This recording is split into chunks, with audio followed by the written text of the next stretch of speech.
Side కానీ production side కానీ కోనా తీసుకున్న కేర్ కానీ ప్లస్ ఆర్టిస్టులు కూడా ఒకవేళ శ్రీదేవి కొంచెం లేట్గా వచ్చినా నువ్వు లేదు ఈసారి త్వరగా వస్తుంది. సినిమా అయిపోయింది. లేట్గా వచ్చినట్టు నువ్వు ఇక్కడ ఇంటర్వ్యూకి చెప్పాను. ఇంటర్వ్యూకి ఇంకో బెస్ట్ పార్ట్ ఏంటని చెప్పి చూడు నా కూతురు నువ్వు నెక్స్ట్ టైం నుంచి టైంకి కరెక్ట్గా ఉండాలి, లేదా నాకు బ్యాడ్ నేమ్ వస్తుంది. మీ పెంపకం బాగాలేదంటే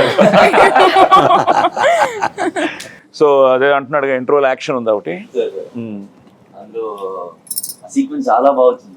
అదొక మ్యూజికల్ గా విజయన్ బాగా తీసుకెళ్ళారు. సేమ్ టైం యాక్షన్ సీక్వెన్స్ చాలా సూపర్ సూపర్ సూపర్. సో చిన్న యాక్షన్ ఉంది, మంచి హై ఇస్తుంది సార్ ఇంటర్వెల్ కి. అవునా? మంచి హై ఇస్తుంది. ఎందుకంటే బెస్ట్ పార్ట్ ఏంటంటే మేము మా సీన్లు చేసాం కానీ నేను కానీ యోగిత గారు కానీ అంతా మాకు టోటల్గా సినిమా కథ తెలుసు. మేము మీలాగే వెయిట్ చేస్తున్నాం 26 కోసం, ఈగర్లీ వెయిటింగ్. సో